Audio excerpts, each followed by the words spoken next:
Black History is such a special time at SDE. We look forward to it. It gives us an opportunity to celebrate outstanding historical figures from the past, present, and even celebrate and acknowledge the trailblazers for the future.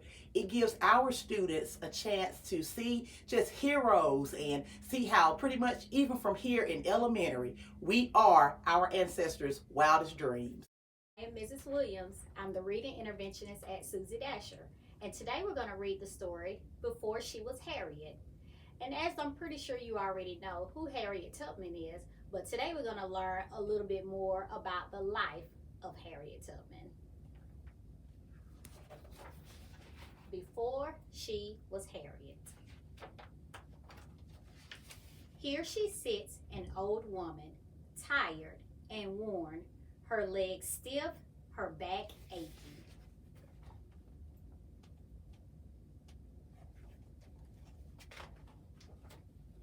But before wrinkles formed and her eyes failed, before she reached her twilight years, she could walk for miles and see clearly under a sky lit only with stars.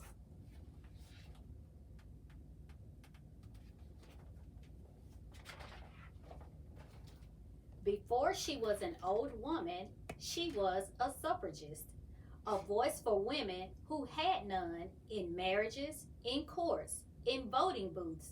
Before her voice became soft and raspy, it was loud and angry, rising above injustice.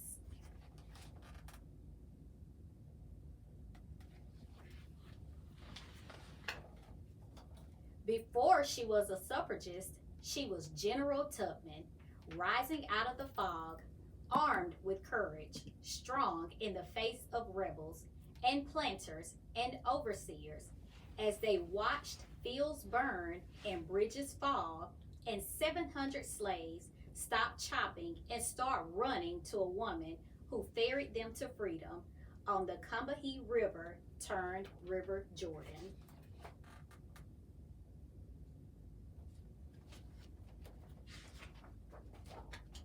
Before she was General Tubman, she was a Union spy, carrying secrets across battlefields to soldiers fighting in the Civil War for President Lincoln to end slavery.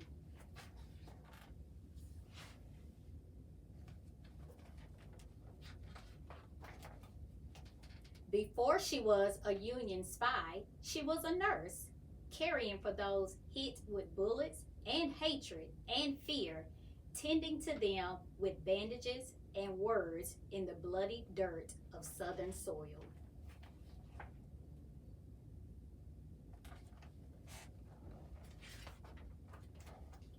Before she was a nurse, she was Aunt Harriet, daughter of Ben and Rit, who helped her parents flee their master and find their way through woods and streams to the safety of Canada and a new home in the North.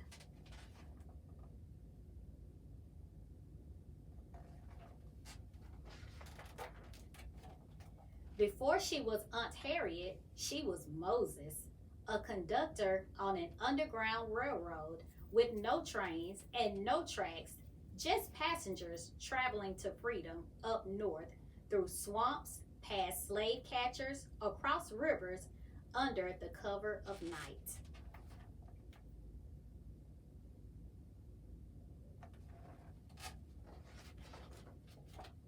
Seeking the promised land for her people, led by dreams and God and faith, a wisp of a woman with the courage of a lion.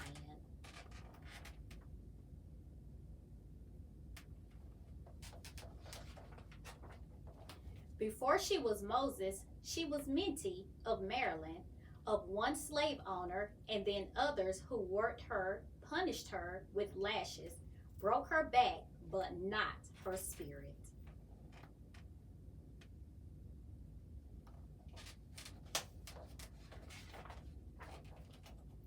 Before she was Minty, she was Arminta, a young girl taught by her father to read the woods and the stars at night, readying for the day.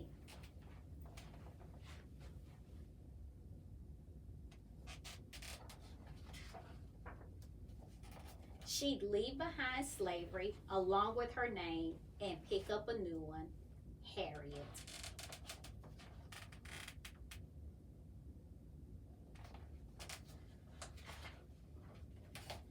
And remember her days as a suffragist, as a general, as a spy, as a nurse, as Aunt Harriet, as Moses, as a conductor.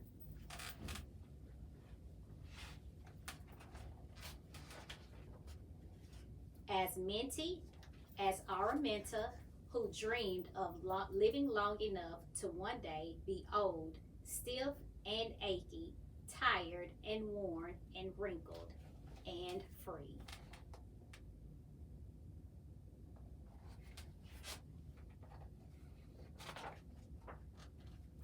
And this book is dedicated to the guiding force of all the women who have led the way through courage, strength, perseverance, and intellect. Harriet Tubman, Sojourner Truth, Fannie Lou Hamer, Toni Morrison, Michelle Obama, Viola Davis, Anne Sneed, and Ernestine Klein. This is to Black women who have carried the weight of family and work with grace and dignity. The end. And I'm wishing everyone a happy Black History Month.